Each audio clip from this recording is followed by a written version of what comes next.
वालेकुम अस्सलाम बेटे, मेरी आवाज आप लोगों को आ रही है लाउड एंड क्लियर? बेटे मेरी आवाज आ रही है आप सबको?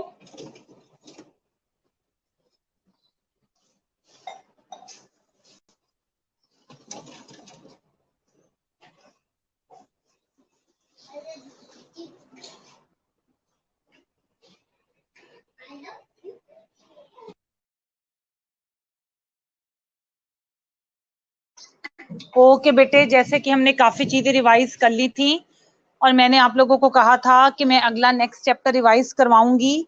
मुझे आप बता दें, जब आप अभी पेपर की तैयारी कर रहे थे, कोई ऐसा चैप्टर जो पढ़ते हुए आपको मुश्किल लगा हो तो उसी चैप्टर से मैं रिवीजन स्टार्ट करवा देती हूँ।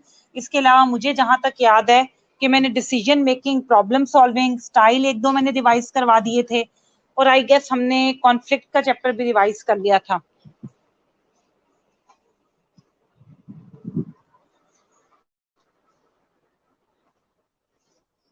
बहुत ज्यादा आ रही है का क्या मतलब है सुंबल?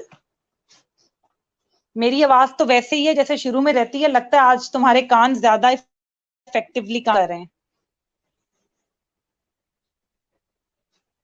ओके ग्रेट, बजटिंग से स्टार्ट करती हूँ मैं।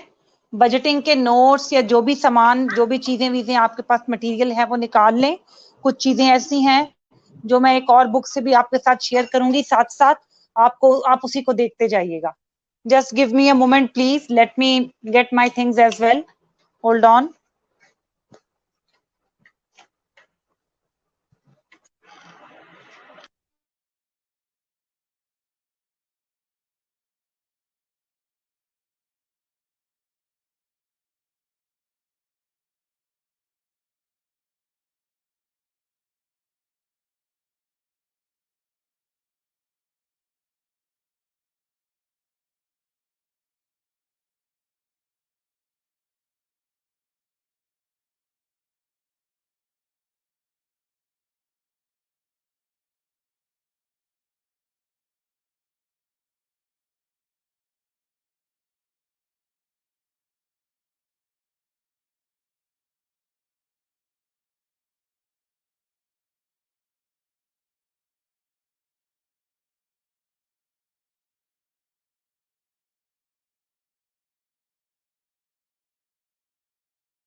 ओके बेटे,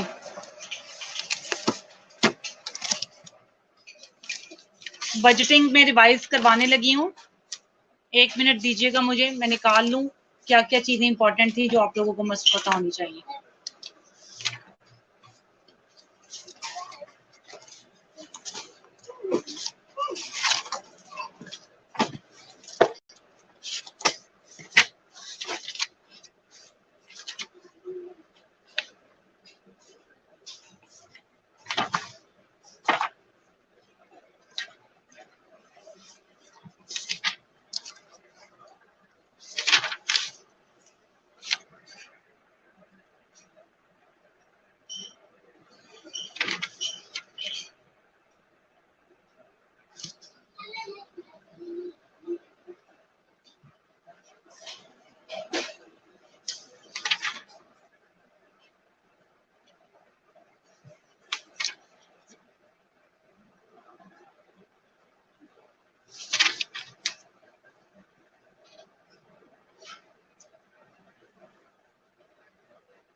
ओके बेटे, सबसे पहले जो मैंने आप लोगों को बुक के अंदर बताया हुआ है, जो आप लोगों ने मेरे साथ पढ़ा था कि बजटिंग क्या है और बजटिंग प्रोसेस क्या है, ठीक है?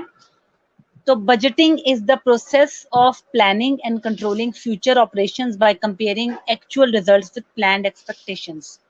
बजटिंग एक ऐसा प्रोसेस है जिसमें हम फ्यूचर में जो हमने काम करना है उस पे हम किस तरह कंट्रोल पाएं और उसको किस तरह प्लान करें। उसके लिए हम क्या करते हैं, जो एक्चुअल रिजल्ट्स हुए होते हैं उनको प्लान्ड एक्सपेक्टेशन के साथ हम मैच करते हैं या कंपेयर करते हैं। यानी कि इस हफ्ते अगर मैंने 2 चैप्टर खत्म किए और मैंने 5 चैप्टर खत्म करने हैं, तो मेरी एक्सपेक्टेशन है कि अगले हफ्ते मैं 3 चैप्टर खत्म करूं।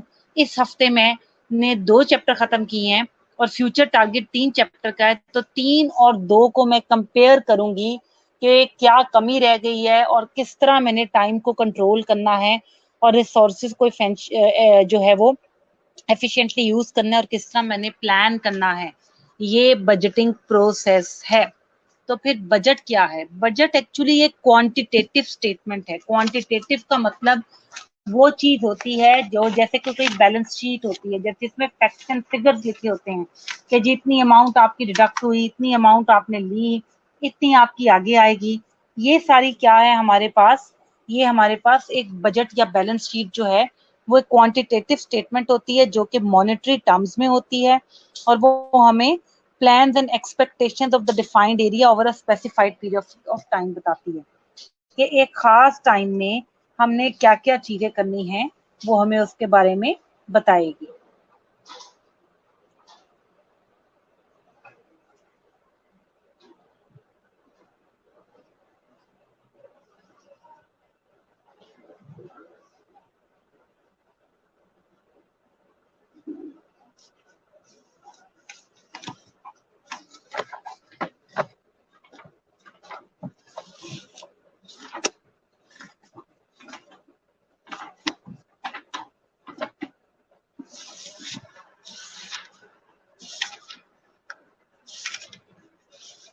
एक सेकंड बेटे।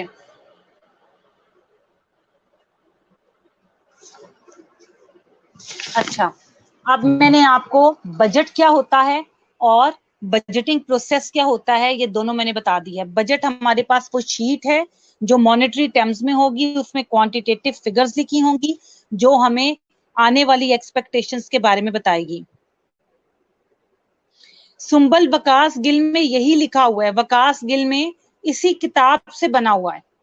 मैं देख लेती हूँ, वकास गिल में कोई एक्स्ट्रा चीज नहीं है।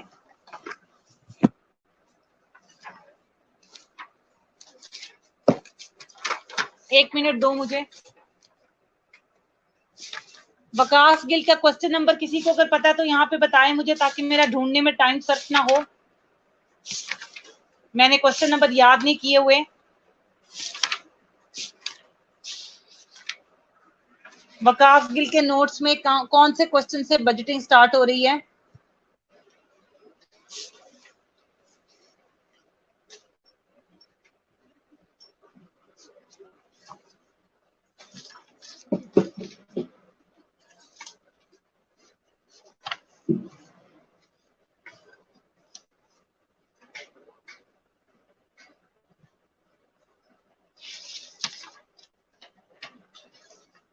ठीक है, मिल गए हैं मुझे, मैंने खोल लिया है। मैं इन चारों को आपके सामने पढ़ देती हूँ, इन चारों क्वेश्चंस को भी मैं कवर करवा देती हूँ। बजट क्या है मैंने अभी बताया, quantitative statement usually in monetary terms. ये एग्जैक्टली वही लाइन है जो सुलेवान की किताब से ली गई है, जो मैंने अभी अभी पढ़ी है, कि एक ऐसी स्टेटमेंट है जिसमें क्वांटिटेटिव जो है वो चीजें मेंशन होती है। क्वालिटी वो होता है जिसमें कोई फिगर्स नहीं होती, क्वांटिटेटिव जिसमें 1 2 3 4 करके हमने मॉनेटरी वाइज चीजें लिखी होती हैं। तो एक क्वांटिटेटिव स्टेटमेंट है जो यूजुअली मॉनेटरी टर्म्स में होती है और इसमें एक्सपेक्टेशंस हैं of the defined area of organization over a specified period of time in order to manage financial performance। ठीक है, कि बजटरी जो स्टेटमेंट है या जो बजट है वो एक ऐसी क्वांटिटेटिव स्टेटमेंट है जो हमें बताएगी कि इस स्पेसिफाइड टाइम पीरियड में इस ऑर्गेनाइजेशन ने मॉनेटरी टर्म्स में अपने फाइनेंशियल एक्सपेंसेस कैसे मैनेज करने हैं। ठीक है, एक नीचे और भी डेफिनेशन लिखी हुई है, वो भी अगर इजी तुम्हें लगती है वो भी कर सकते हो कि budget is a plan that uses numerical data to predict the activities of an organization over a period of time. Numerical data को लेते हुए, facts and figures को लेते हुए, over a period of time जो भी activities financial होंगी एक इदारे की, वो बजट हमें बताएगा। और बजटिंग क्या है? वो प्लानिंग एंड कंट्रोलिंग है। एक ऐसा प्रोसेस है जिसमें हम प्लानिंग एंड कंट्रोलिंग करते हैं फ्यूचर के ऑपरेशंस की एक्चुअल रिजल्ट्स के साथ। जो प्लान्ड एक्सपेक्टेशन है, एक्चुअल रिजल्ट्स और प्लान्ड रिजल्ट्स, उनको हम आपस में कंपेयर करते हैं फ्यूचर के ऑपरेशंस को कंट्रोल करने के लिए। ये बजटिंग है। बजट क्यों बनाया जाता है? पर्पसेस ऑफ बजट जो हैं वो क्या है? ठीक है, पर्पसेस ऑफ बजट में यहाँ पे लिखा हुआ है monitoring the income and expenditure over the course of a year. ठीक है, एक साल के दौरानिए में कि हमने कितना जो है वो खर्च किया और कितना कमाया, इसलिए ये देखने के लिए बजट बनाया जाता है। Help to determine if adjustments need to be made in programs and goals. Budget हमें इस चीज की में हेल्प करता है कि क्या हमें अकॉर्डिंगली जो है वो मैनेजमेंट की जरूरत है। यानी अगर इस साल खर्चा ज्यादा हो गया तो बजट शीट देखने से पता लगेगा कि जी अगले साल क्या कंट्रोल करना है कि खर्चा हमारा कम हो। ठीक है, फिर फोरकास्ट करता है इनकम और एक्सपेंसेस को फॉर प्रोजेक्ट्स में organization including the timing and availability of income. किसी भी इदारे के अंदर जो डिफरेंट प्रोजेक्ट्स चल रहे होते हैं उसके बारे में हम एक अंदाजा लगाते हैं कि इनकम और टाइमिंग के लिहाज से हमने इसको किस तरह मैनेज करना है। और ये हमारे पास एक बेसिस प्रोवाइड करता है अकाउंटेबिलिटी, जिसमें जवाबदेही है एंड ट्रांसपेरेंसी की। ठीक है, यहाँ पर ये 4 इसके पर्पसेस लिखे हुए हैं। मैंने आपके साथ एक जो बुक थी जेपी की, उससे मैंने आपके बजट, उसमें मैंने बजट के पर्पसेस आपके साथ शेयर किए थे, जिसके अंदर तकरीबन 8 पर्पसेस लिखे हुए थे। आप चाहो तो उसमें से भी 3-4 पर्पसेस यहाँ पर ऐड कर सकते हो। वो स्क्रीनशॉट ग्रुप में है और वो भी बहुत इजी और स्ट्रेट फॉरवर्ड जो है वो लिखे हुए हैं। ठीक है, कि उसमें हमने एक ये भी पढ़ा था कि budget is a means to monitor business performance once the budget is in operation. It enables the actual financial operations to be measured against the forecast। कि बजट जो है वो फाइनेंशियल एक दफा जब शुरू हो जाता है ईयर, तो ये हमें फोरकास्ट के दरमियान और जो एक्चुअल कंडीशन है उसके दरमियान अंदाजा लगाने में हेल्प देती है। बजट जो है वो डिसीजन मेकिंग टूल है। हमने किस चीज में क्या फैसला करना है वो भी हमें बजट अलाउ करता है। ठीक है, यहां तक समझ आ रही है तुम सबको सारी?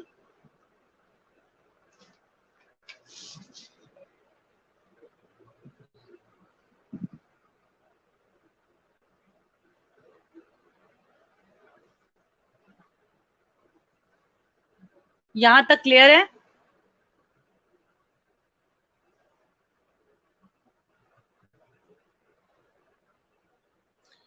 2 मिनट लगा के इसको जरा एक दफा रीड आउट भी कर लो, फिर मैं टाइप्स ऑफ बजट पे आ रही हूँ। खाली 2 मिनट लगा के इन सारी सेंटेंसेस को एक दफा खुद भी रीड आउट कर लो। मैं यहीं पे हूँ, फिर आगे स्टार्ट करते हैं टाइप्स इसकी।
हाँ जी, पढ़ लिया आप लोगों ने इतना?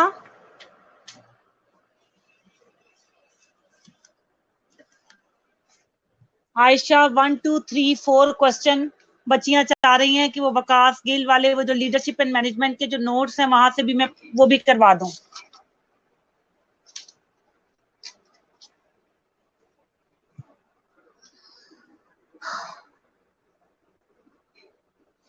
ओके ग्रेट जी। पहले अप्रोचेज हैं, फिर टाइप्स हैं। मैं अप्रोचेज भी बता देती हूँ। अप्रोचेज में मैंने तुम लोगों को बताया था बजटिंग की 4 अप्रोचेज हैं, cost centre, revenue centre, profit centre, investment centre. यानी ये चारों अप्रोचेज हमें बताती हैं कि हमने अपना बजट किस अप्रोच की बेस के ऊपर बनाना है। जब मैनेजर रिस्पॉन्सिबल होंगे predicting, documenting and managing the cost के लिए ऑफ द डिवीजन, तो वो कॉस्ट सेंटर है। मैनेजर्स क्या है? यह responsible for predicting, documenting and managing the cost, तो वो कॉस्ट सेंटर होगा किसी भी डिवीजन को लेके, या सप्लाईज इतनी कॉस्ट की होनी चाहिए, या स्टाफ पे इतने पैसे लगने चाहिए। बेटे रेवेन्यू वो होते हैं जहां पर मैनेजर्स जो हैं वो रेवेन्यूज के लिए रिस्पॉन्सिबल होते हैं। रेवेन्यू का मतलब है जितनी तुम सर्विसेज बढ़ाओगे, जितना तुम्हारा काम बढ़ता चला जाएगा, उस हिसाब से तुम्हारी इनकम भी बढ़ती चली जाएगी। पर याद रखो, रेवेन्यू के अंदर तुम अपनी सप्लाईज या अपनी सर्विसेज बढ़ा रहे हो तो इनकम बढ़ रही है, ठीक है। प्रॉफिट सेंटर मैनेजर्स जो है तो अच्छा, रेवेन्यू में तुम लोगों ने अक्सर सुना होगा कि ज्यादा से ज्यादा टूरिस्ट आएंगे ना तो हम ज्यादा रेवेन्यू जनरेट करेंगे। कहते हैं ना कि खोल दो टूरिज्म, खोल दो टूरिस्ट आएंगे। यानी कि अगर इस साल 2 टूरिस्ट आए हैं तो जगह तो उतनी तुम्हारी खुली रही है, लेकिन क्या हुआ है, रेवेन्यू कम जनरेट हुआ है। जब तुम अपने टूरिज्म को प्रमोट करोगे, ज्यादा टूरिस्ट आएंगे, number of tourist increase sorry, तो नंबर ऑफ रेवेन्यू भी बढ़ेगा। ये रेवेन्यू का मतलब है। फिर उसके बाद प्रॉफिट सेंटर है बेटे। प्रॉफिट सेंटर में मैंने आपको पहले ही बताया था कि यहाँ पर हम कह रहे हैं कि कॉस्ट और रेवेन्यू सब कुछ निकालने के बाद हमारे पास एक्स्ट्रा अमाउंट पड़ रही है रेवेन्यू से, जो है वो रेवेन्यू कॉस्ट से एक्सीड कर रहा है। यानी जितना मैं खर्च कर रही हूँ मेरा रेवेन्यू उससे ज्यादा आ रहा है। जब मेरा रेवेन्यू उससे ज्यादा आएगा तो हम कहेंगे ये प्रॉफिट बेस्ड बिजनेस आ रहा है। इन्वेस्टमेंट सेंटर बेटे वो होता है जैसे हम इन्वेस्टमेंट के लिए प्लॉट वगैरह खरीदते हैं, जो हमारे कैपिटल एसेट्स होते हैं, ठीक है। कैपिटल एसेट का मतलब ये है बेटे, लिक्विडेटिंग एसेट पता कौन से होते हैं? लिक्विडेटिंग जैसे तुम्हारे पास प्राइस बॉन्ड है, वो है तो तुम्हारा एसेट, लेकिन लिक्विडेटिंग है कि बाजार में जाओगे जिस वक्त तुम अपने प्राइस बॉन्ड दोगे उसी वक्त कैश मिल जाएगा। तो क्या है? लिक्विड एसेट है। जो हमारे पास ये दूसरे एसेट हैं, कैपिटल जिसमें इक्विपमेंट आ जाता है, वो ये है कि जहां सरमाया तुमने इस तरह लगाया है कि वो कैपिटल की सूरत में मौजूद है। मतलब कि टाइम के साथ साथ वो बढ़ रहा है। ये नहीं है कि अभी जाके मैं बिल्डिंग बाजार में बेचूंगी तो मुझे पैसे मिल जाएंगे। It will take some time. Liquidating वो होता है जो उसी वक्त पैसे की सूरत में तुम्हारे पास मौजूद होता है। जैसे सोना जाके बेच दो, क्या होगा? उसी वक्त पैसे मिल जाएंगे। प्राइस बॉन्ड बेच दोगे, लिक्विड एसेट है। लेकिन जो मशीनरी खरीदी है तुमने, जो तुमने घर इन्वेस्ट किया है, ये तुम्हारा इन्वेस्टमेंट सेंटर है। ये जो बजट की टाइप है, ठीक है बेटे। मेरा पॉइंट समझ आ गया तुम लोगों को? क्या मैं यहाँ तक क्लियर हूँ?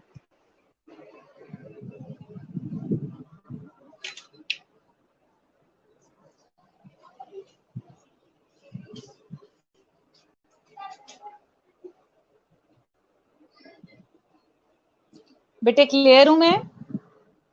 कोई कंफ्यूजन तो नहीं है? Okay great. काइंडली मुझे एक छोटी सी फेवर चाहिए, मेरी आज जोहर की नमाज पेंडिंग है। आप तब तक ये कोर्स सेंटर और ये जो 4 चीजें ये पढ़ लो। मुझे क्विकली से अपने फर्ज सिर्फ पढ़ लेने दो क्योंकि थोड़ी देर में असर की अजान हो जाएगी। ठीक है बेटे, प्लीज ये फेवर मुझे चाहिए। मुझे अपने अपने फर्ज पढ़ लेने दो। जोहर आप अभी तक मैं पढ़ नहीं पाई हूँ, बैक टू बैक मैं बिजी रही हूँ। काइंडली इसको तुम लोग रिवाइज कर लो। कॉस्ट सेंटर की मैंने तुम्हें सारा कॉन्सेप्ट दे दिया, आप ये पढ़ लो। उतनी देर के लिए मैं क्विकली अपनी जोहर पढ़ाती हूँ, ठीक है। थैंक यू बेटे, thank you so much. Okay.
जी बेटे, आई एम बैक। आप लोगों ने पढ़ लिया है, मैं आगे चलूं अब टाइप्स पे।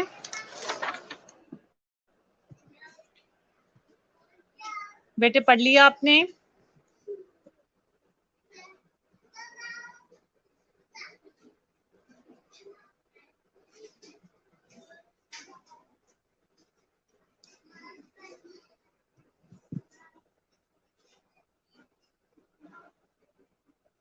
ओके ग्रेट बेटे। बेटे अब वो जो नोट्स मैंने दिए हुए हैं वहां से मैं टाइप्स ऑफ बजट पढ़ने लगी हूँ ताकि आपको उसका भी अंदाजा हो जाए। ठीक है। इंक्रीमेंटल बजट क्या होता है? इंक्रीमेंटल बजट को हम लाइन बाय लाइन बजट भी कहते हैं। A budget worksheet listing expense items on separate line that is usually divided into salary and non-salary expenses. Finance department distributes a budget worksheet listing each expense item or category on a separate expense line. Incremental budget बेटे और line by line budget का मतलब है कि ये एक ऐसी budget की वर्कशीट होती है जिसमें जो हमारे एक्सपेंसेस होते हैं आइटम्स के ऊपर वो हमने सेपरेट लाइंस में बताए होते हैं और इन लाइंस को हम सैलरी और नॉन सैलरी में डिवाइड करते हैं। ठीक है। फाइनेंस डिपार्टमेंट की जो भी ये बजट वर्कशीट होगी ना, इसमें हम क्या करेंगे कि हर कैटेगरी को एक सेपरेट एक्सपेंस लाइन के ऊपर जो है वो मतलब शो करेंगे। कैटेगरी का मतलब ये है बेटे, सर्विसेज पे कितने लगे हैं, रिपेयर्स पे कितने लगे हैं, न्यू चीजें कितनी खरीदी हैं, न्यू इक्विपमेंट कितने खरीदे हैं, न्यू जो है लोग कितने हायर हुए हैं। तो न्यू जो लोग हायर हुए हैं वो सैलरी वाले सेक्शन में अलहदा लाइन पे शो होंगे और जो हमारे इंस्ट्रूमेंट्स वगैरह पे या रिपेयरिंग पे पैसे लगे हैं वो नॉन सैलरी में अलहदा लाइन के ऊपर शो होंगे। ये उसके कहने का मतलब है। ठीक है। उसके बाद है बेटे हमारे पास जीरो बेस्ड बजट। बेटे जीरो बेस्ड बजट हमारे पास ऐसी बजटरी अप्रोच है जिसमें हम एज्यूम करते हैं कि हमारे पास जो बजट है वो नेक्स्ट ईयर के लिए जीरो से स्टार्ट होगा। ठीक है। इस तरह मैनेजर्स क्या करते हैं, अपनी सारी एक्टिविटीज को एक प्रपोज्ड एक्सपेंडिचर के ऊपर जस्टिफाई करते हैं। ठीक है। अगले ईयर का बजट जीरो, जीरो बेस्ड मैंने तुम लोगों को बताया था ना। नॉर्मली बजट में बेटे हम पिछले साल के साथ कंपेयर करते हैं। यहाँ पे पिछले साल के साथ कोई कंपैरिजन नहीं हो रहा। आने वाली चीजों को हम नहीं देख रहे हैं कि जी इतना बढ़ेगा तो ऐसे होगा। हम कहते हैं बस ये जीरो से स्टार्ट हो रहा है। मैंने तुम लोगों को बताया था जब मैंने तुम्हें जीरो बेस्ड बजट पढ़ाया था कि प्रैक्टिकली हम जीरो को जीरो नहीं लेते। इसमें क्या है, जीरो बेस्ड बजट का फायदा ही होता है कि हर एक्सपेंस जस्टिफाइड होता है क्योंकि नए सिरे से तुम उसकी एंट्रियां करते हो, ना तुम उसे पुराने से कंपेयर करते हो। ठीक है। और ना ही तुम उसमें कोई कंपैरिजन नहीं आ जाता जो हम पिछले वाले बजट के स्टार्टिंग में करते हैं। लेकिन नॉर्मली हम क्या करते हैं, अब जो हमने जीरो बेस्ड बजट को एक एडेप्टेशन दी हुई है, इसमें हमने थोड़ा चेंज लिया हुआ है। हम क्या करते हैं, हम कहते हैं कि फर्ज कर लेते हैं कि 80% के जो करंट एक्सपेंसेस है ना वो तो हमारे जाने ही जाने हैं। इससे ऊपर जितने भी होंगे ना उसको लिए हमें क्या करना पड़ेगा, हमें जो है वो बजटरी एक्सपेंस के लिए जो 80% से अबव होगी हमें जस्टिफिकेशन देनी पड़ेगी। ये बिल्कुल ऐसे ही है कि जैसे तुम्हें अम्मी 10 रुपए दें और कहें कि 5 रुपए तक तुम खर्चा कर लो, कोई बात नहीं, चलो 10 रुपए मैंने तुम्हें दिए जरूर हैं पर 5 तक अगर तुम खर्चा करती हो तो वो जायज है। अगर 5 से ऊपर तुम खर्चा करने की कोशिश करोगी तो उसके लिए तुम्हें मुझे एक्सप्लेनेशन देनी पड़ेगी प्रॉपर जस्टिफिकेशन के साथ कि 5 से ऊपर खर्चा करने की आखिर क्यों जरूरत पेश आई। That should be a justified expense. ये जीरो बेस्ड में ही शामिल होगा। ठीक है। फिक्स बजट बेटे, इसमें अमाउंट्स हमने फिक्स कर ली होती हैं बजाय इसके कि ईयर के दौरान क्या चेंजेस आनी है क्या नहीं। पेशेंट वॉल्यूम ने बढ़ना है कम होना है, प्रोग्राम एक्टिविटीज ज्यादा होनी है कम होनी है, वी डोंट केयर। हमने फिक्स्ड बजट के तहत ये बना लिया। हुकूमत के फिक्स प्रोजेक्ट देखें जो कभी लगते हैं, वो ये होता है कि प्रोजेक्ट एक साल के लिए लगा है, इतनी उसकी मालियत है, वो एक साल के बाद चाहे अच्छा परफॉर्म करे चाहे बुरा परफॉर्म करे चाहे कितनी भी, बजट जितना था वो उसने अपना पूरा कर लिया, प्रोजेक्ट क्लोज हो गया। ठीक है। फिर बेटे वेरिएबल बजट जो कि हम एडजस्ट करते हैं ड्यूरिंग द ईयर कि जब कोई फर्ज करो रेवेन्यू ज्यादा हो गया, पेशेंट हमारे पास आउटकम ज्यादा हो गया, सप्लाईज की ज्यादा जरूरत पड़ गई, इन्फ्लेशन कम या ज्यादा हो गई किसी वजह से, तो हम उसको डिपेंडिंग अपॉन द कंडीशंस कम या ज्यादा कर सकते हैं।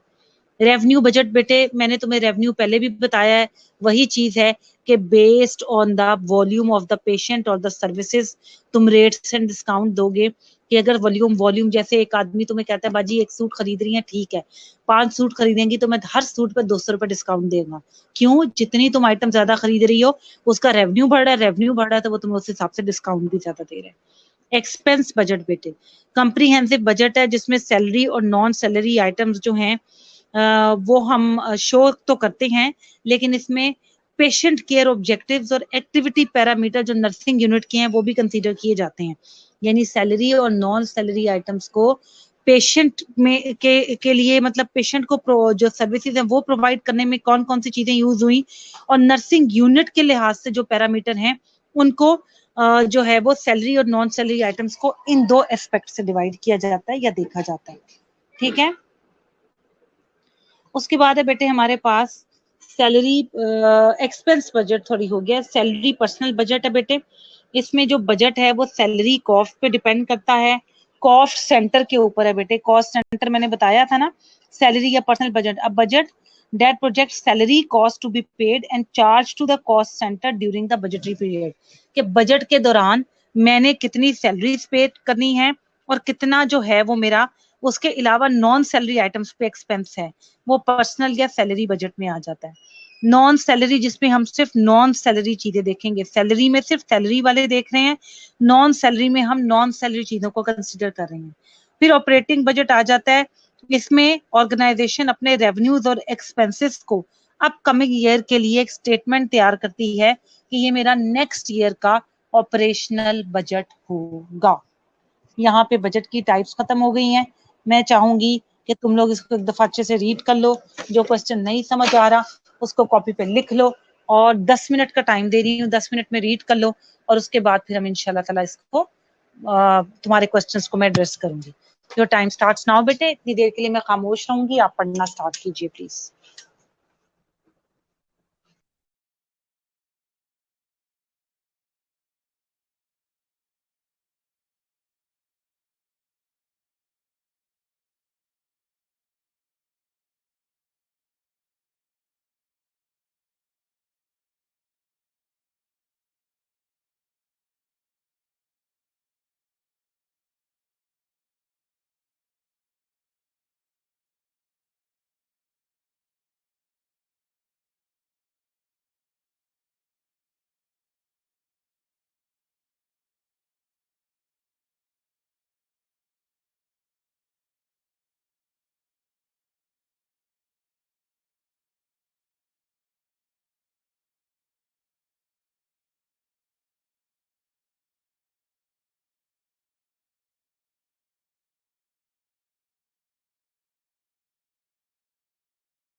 जी बेटे, पढ़ लिया आपने?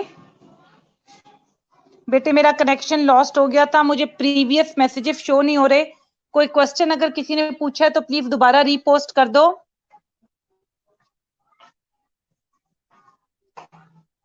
बेटे दोबारा रीपोस्ट कर दें आप प्लीज।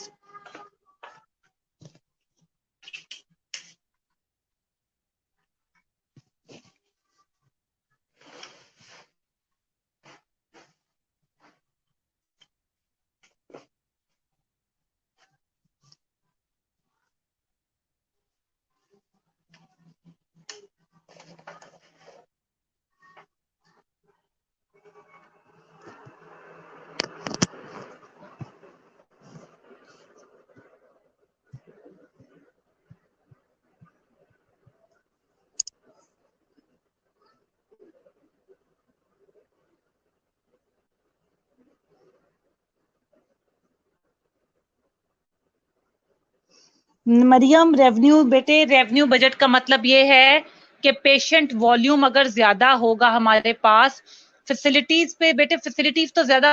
अब अच्छा, एक चीज मैं और बताती हूँ। रेवेन्यू बजट से मुराद ये है कि देखो, अगर मैंने एक एक्सरे मशीन लगाई है, वो एक्सरे मशीन पे सारा दिन एक्सरे होते हैं, पेशेंट का वॉल्यूम इतना बढ़ गया कि मैं नहीं चाहती वो वेट करे, मैं 2 एक्सरे मशीन लगा लेती हूँ। तो क्या हुआ, पेशेंट रेवेन्यू बढ़ा। अगर मैंने 2 एक्सरे मशीन लगाई तो मैं ज्यादा लोगों को देख रही हूँ। वॉल्यूम का भी मैं आपको बताती हूँ। एक दिन में अगर मैंने ज्यादा पेशेंट देखना शुरू कर दिए तो कॉस्ट के हिसाब से मेरी, मतलब बेशक मैं सर्विसेज ज्यादा दे रही हूँ पर कमाई भी तो ज्यादा हो रही है ना। ठीक है, ये रेवेन्यू का मतलब है। रेवेन्यू ज्यादा जनरेट करने का मतलब ये पेशेंट को फायदा भी हो सकता है। जैसे अक्सर हम पेशेंट को कहते हैं, ये टेस्ट अगर आप हमारे अस्पताल से करवाएंगे सारे के सारे, तो आपको इतने % डिस्काउंट मिलेगा। Just like that. क्योंकि जब पेशेंट लैब के टेस्ट तुम्हारे हॉस्पिटल से करवा रहे तो रेवेन्यू लेकर आ रहा है, तो रेवेन्यू पे उसको, उस पर कुछ रिटर्न भी तो मिलेगा उसको। समझ आ गई है बेटे मरियम? ये क्लियर हो गया है?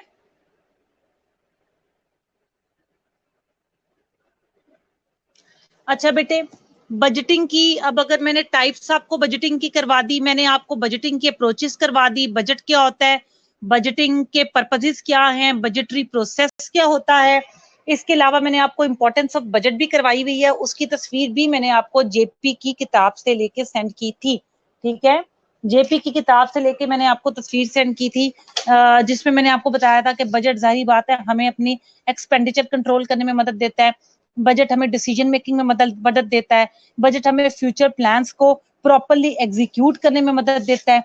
ये सब बजट के बेटे इंपॉर्टेंस है, ये इंपॉर्टेंट क्वेश्चन है, आपने करना है। और ये सारा का सारा जो है वो मैंने उसके अंदर आपको बताया हुआ है। एक चीज और है बजट प्रिपरेशन की, कि बजट को प्रिपेयर करते हुए कौन से स्टेप्स जो हैं वो शामिल होते हैं। ये एक इंपॉर्टेंट क्वेश्चन है। मैं इसका स्क्रीनशॉट जरा ग्रुप में शेयर कर रही हूँ, आप मुझे 1 मिनट दो।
जी बेटे Mariam, classification of cost must करना है, ठीक है। प्रॉब्लम इफेक्टिंग बजटरी प्रोसेस छोड़ दो, प्रॉब्लम्स अफेक्टिंग बजटरी प्रोसेस करने की जरूरत नहीं है, पर क्लासिफिकेशन ऑफ कॉस्ट और कैपिटल बजट मैंने अभी जो करवाया है वो करना है। क्लासिफिकेशन से रिलेटेड मैं बहुत इजी सी अभी एक और 2 डेफिनेशन शेयर करती हूँ, अगर यहाँ से कोई प्रॉब्लम हो रही है तो वहां से याद कर लो। दूसरी चीज, मैंने अभी तुम लोगों को बजट प्रिपरेशन के 3 स्टेप्स भेजे हैं, काइंडली वो 3 स्टेप्स और ये जो मैंने तुम्हें भेजा है हाफ द पेज है, ये आपने मस्ट करना है। ये वही चीज है जो एक आम प्रोसेस को प्रिपेयर करने में हम करते हैं कि पहले प्लान करते हैं, फिर इंप्लीमेंट करते हैं, फिर इवेल्युएट करते हैं। मेरी आवाज आ रही है? अगर आ रही है तो मैं तुम्हें 5 मिनट का टाइम दे रही हूँ, ये अभी के अभी रीड करो। तुम्हें 5 मिनट का टाइम दे रही हूँ, ये अभी के अभी रीड करो बजट प्रिपरेशन के 3 steps. Are you with me बेटे?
बेटे कैपिटल बजट मैंने आपको पहले बताया है, सरमायाकारी करना जिसमें हम इन्वेस्टमेंट करते हैं, एसेट्स खरीदते हैं जो फॉरेन लिक्विफिकेशन की तरफ नहीं जाते, यानी कि वो लिक्विफिकेशन का मतलब होता है लिक्विड एसेट, ऐसे एसेट होते हैं जो तुम्हारे हाथ में बिल्कुल पैसा होता है, जैसे तुम्हारा सोना, तुम्हारे प्राइस बॉन्ड, तुम मार्केट गए, तुमने बेचा और उसी वक्त पैसे मिल गए, लिक्विड एसेट जिसपे फॉरेन कैश मिल जाए। क्या घर पे मशीनरी पे फॉरेन कैश मिल जाता है? No, they are assets, they are increasing. और इनके लिए तुम्हें दूसरा एक प्रोटोकॉल जो है वो जो ऑन करते हो तुम, वो तुम्हारी कैपिटल इन्वेस्टमेंट होगी। सो कैपिटल बजट एक ऐसा बजट होगा जहां पे तुम एक इमारत खरीदते हो, कोई मशीनरी खरीदते हो, वो तुम्हारी कैपिटल बजटिंग होगी। जहां पर तुम लोग ज्यादा हायर करते हो वो कैपिटल बजटिंग नहीं है। समझ आई है आप खुश नसीबा?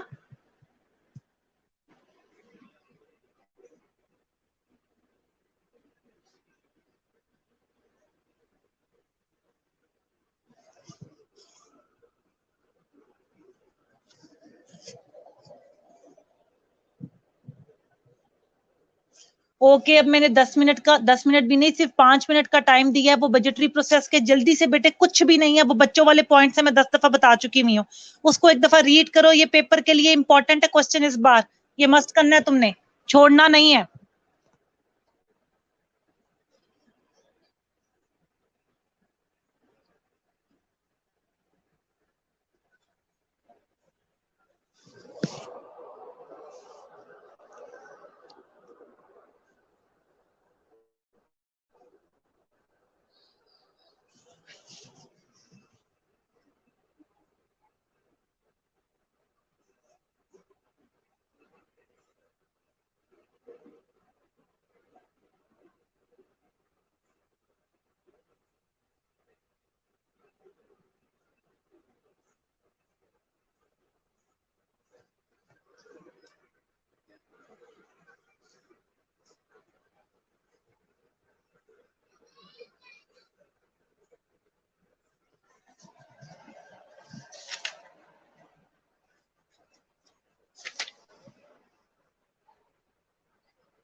जी बेटे पढ़ लिया आपने? Are you done? बेटे आपने पढ़ लिया है?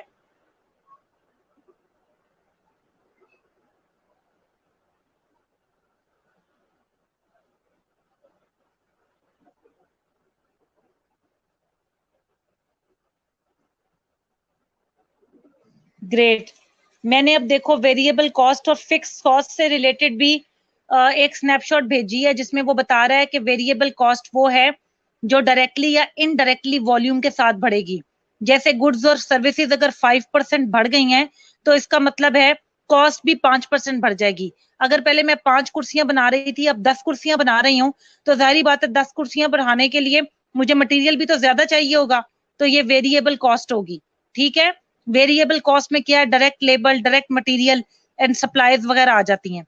फिक्स कॉस्ट बेटे जो वॉल्यूम के साथ वेरी नहीं करती, हर हालत में फिक्स रहती है। ठीक है, ये क्वांटिटी ऑफ सर्विसेज या गुड्स पे डिपेंड नहीं करती। जैसे कि क्या आ जाता है इसमें, बिल्डिंग की कॉस्ट, किराया। बिल्डिंग का अब एक मकान का किराया, एक मकान है वो तुमने किराए पे चढ़ाना है, उसमें चाहे एक बंदा रहे चाहे 10 बंदे रहे, किराया उसका फिक्स रहेगा, सैलरी स्टाफ की फिक्स रहेंगी। ठीक है, ओवरहेड्स, अब मैं जब एक कुर्सी बना रही हूँ तो जो कमरे में 5 लाइटें जली हैं, वो 10 कुर्सियां अगर एक कमरे में बन सकती हैं तो 10 कुर्सियां बनाने के लिए भी मुझे वो लाइटें इस्तेमाल करनी पड़ेंगी, और एक कुर्सी बनाने के लिए भी। ये फिक्स कॉस्ट है, वॉल्यूम के साथ रेट नहीं कर रही। यहाँ पे बजट का सारा चैप्टर खत्म, मैंने बजट का सारा चैप्टर रिवाइज करवा दिया है। होपफुली अब तुम लोगों को इसमें कोई कंफ्यूजन नहीं होनी चाहिए। मैंने एक किस्म का नए सिरे से तुम्हें इन 2 घंटों में सारा कवर करवाया। प्रोसेस की स्क्रीनशॉट मैंने ग्रुप में भेजी है, जिसमें लिखा हुआ है प्लानिंग, इम्प्लीमेंटेशन और इवेल्युएशन। वो आपने खुद पढ़ना है।